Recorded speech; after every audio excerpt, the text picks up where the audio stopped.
que vous allez bien. Aujourd'hui, je reviens pour un book haul. Je vous avoue que je ne sais plus où je m'étais arrêtée la dernière fois. Donc, j'ai pris pas mal de livres que j'ai reçus ces 2 derniers mois, voire 3 derniers mois.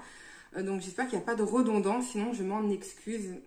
Alors, tout d'abord, j'ai reçu Le sourire au livre de Cynthia Kafka aux éditions Charleston. J'adore Cynthia Kafka. À chaque fois, j'ai lu 2 de ses romans et 2 de ses romans étaient juste exceptionnels. Et j'ai vraiment envie de le lire, vraiment. Mais pourquoi je ne l'ai pas encore commencé? Je ne pourrais pas vous dire, vraiment, je ne sais pas pourquoi je ne l'ai pas encore lu. Mais il me fait énormément envie. Je ne sais pas de quoi ça parle exactement, je n'ai pas envie de savoir. Mais j'ai entendu que du bien sur ce roman, vraiment. Tout le monde a dit qu'il était exceptionnel, donc je pense que ça fera partie de mes futures lectures. Ensuite, j'ai reçu La saison des souvenirs de Lucie Diamond. Pareil, j'adore Lucie Diamond. Je vous ai pas encore présenté, non, parce qu'il est dans ma future vidéo des piles à lire, de lecture que j'ai lu. Parce que j'ai lu, je vais vous le montrer, celui que j'ai lu. C'est celui-ci, La Villa des petits bonheurs, que j'ai adoré. Et donc là, c'est la saison des souvenirs. À chaque fois, c'est des bons moments de vie avec des personnages toujours très attachants, frais, agréables, drôles. C'est vraiment un moment d'évasion à chaque fois que je lis un roman de Lucie Diamond. Et donc, alors là, je vous jure que je n'ai pas lu la suite, ce qu'il y avait écrit, mais écrit un roman d'évasion charmant. Voilà, c'est quand je vous dis que c'est un moment d'évasion pour moi, et ça l'est aussi pour le Daily Mail. Donc voilà, j'ai hâte aussi de le lire, il me tente énormément. Ensuite, j'ai reçu L'indifférence de l'eau qui dort de Valentine Stergam aux éditions Charleston. Donc ça, c'est le prix du livre romantique 2023. À chaque fois, je passe un très bon moment avec les prix des livres romantiques 2022, 23, 21. Il y en a un que j'avais moins aimé, mais sinon, je les ai tous aimés. Donc, je vois pas pourquoi je ne devrais pas aimer celui-là. J'en ai moins entendu parler que les autres. Mais voilà, je pense qu'il n'y a pas de raison. J'adore les romances, donc il n'y a pas de raison que je ne l'aime pas. Ensuite, celui-là, je me le suis commandé sur Vinted parce que j'adore Julien Sandrel et je n'avais pas son dernier roman. Donc, c'est Les Extraordinaires par l'auteur de La Chambre des Merveilles. Pareil, je ne l'ai pas encore lu, mais bon, celui-là, ce n'est pas un partenariat, donc il est un peu moins urgent, on va dire. Mais voilà, j'adore Julien Sandrel. J'ai lu tous ses romans, à part La Chambre des Merveilles, parce que j'avais très peur, en fait, de l'histoire, parce que ça touche un enfant et tout. Et en fait, depuis que le film est sorti, j'ai énormément envie de le lire. Donc, il faut que j'essaie de me le procurer en grand format, parce que j'ai tous les romans de Julien Sandrel en grand format. Donc, voilà, on verra. En tout cas, j'ai hâte de le lire. Je pense que j'aimerais aussi, ça, c'est presque sûr. Ensuite, j'ai reçu le tome 2 de Sophie Jomain. Donc, Il était une fois. Donc, ça, c'est D'un commun accord. Donc, c'est le tome 2. J'avais beaucoup aimé le tome 1, qui était Chère jeune femme avisée. Et là, je sais qu'on va parler de 2 autres personnes, donc de Jane et de Martin, qu'on a rencontrés dans le tome 1, qui étaient les personnages secondaires. Là, ça va devenir les personnages principaux.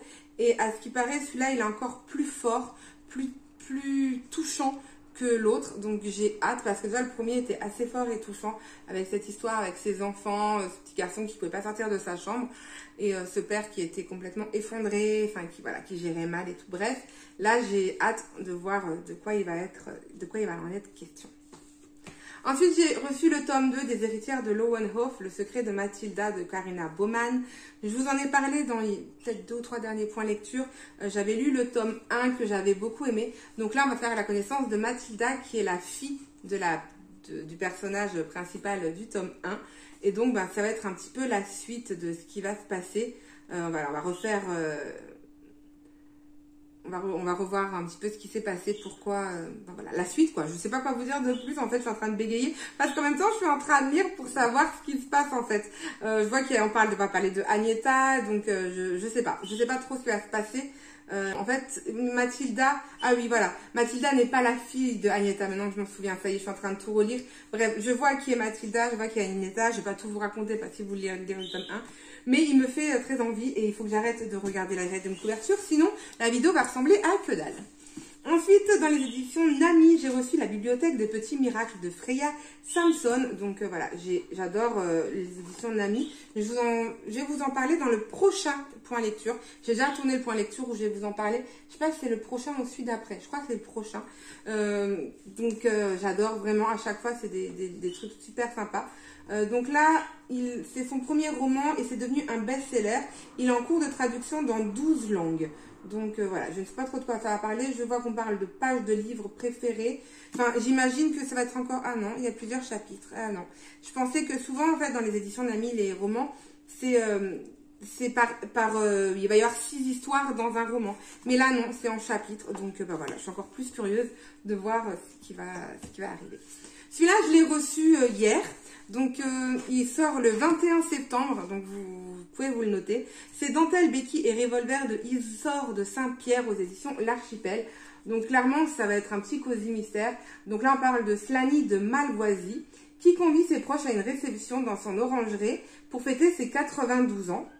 Depuis peu, elle soupçonne ses neveux de chercher à s'approprier son héritage et de vouloir la placer dans un EHPAD. Pour les inciter à se démasquer, elle confie à l'un d'eux une forte somme en liquide qui devra être déposée sur l'un de ses comptes en Suisse. Bientôt, les masques tombent et les rebondissements s'enchaînent plus vite que ne l'aurait imaginé la vieille dame. Avec un humour mordant, l'autrice entraîne le lecteur dans un suspense familial qui prend vite la tournure d'une cruelle cascade de dominos. Qui peut croire encore que l'argent fait le bonheur? Si avec ce résumé, je vous ai pas donné envie de le lire, moi je ne sais pas. Mais moi, clairement, il m'a super donné envie. Donc, je vais le laisser pas loin. Il va faire partie de mes prochaines lectures. Ensuite, les éditions Le Duc Graphique m'ont envoyé le roman de Fanny Vella. J'adore Fanny Vella.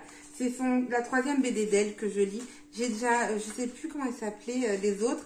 Mais à chaque fois, c'est des romans plein de couleurs. Mais qui sont aussi... qui parle d'un sujet très fort, vraiment à chaque fois. Là, il dit, voilà, après Vermicelle et Si on changeait d'angle. Donc, c'est les 2 romans que j'ai lus de cette autrice.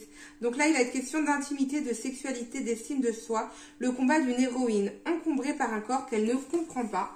Donc, voilà, je ne sais pas trop de quoi ça parle.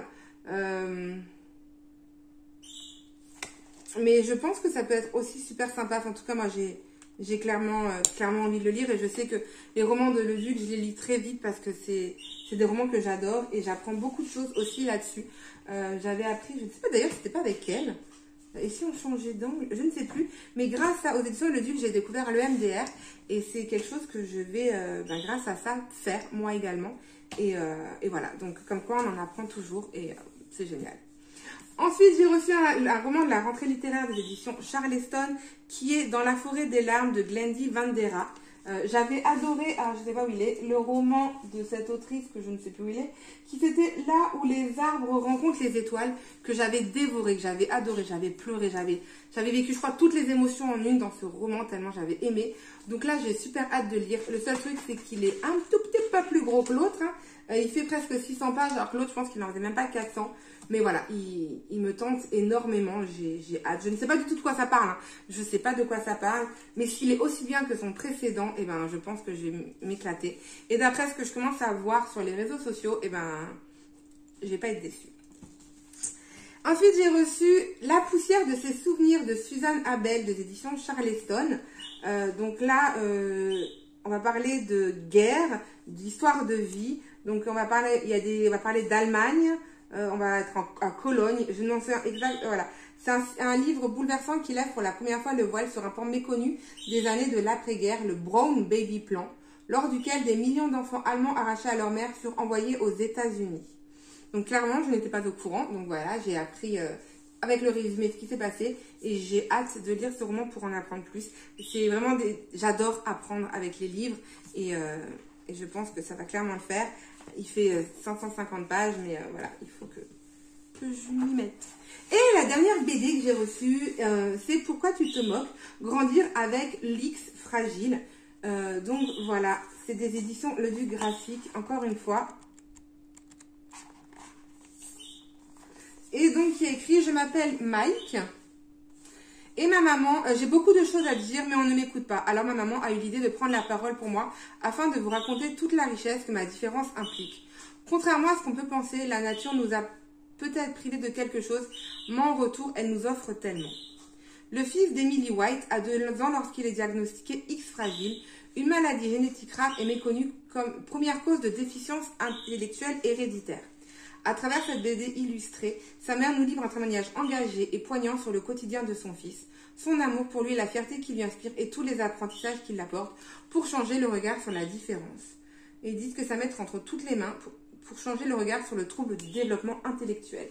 Donc voilà, encore un roman, une BD des éditions Le Duc qui va encore être poignant, voilà, j'adore vraiment leur collection.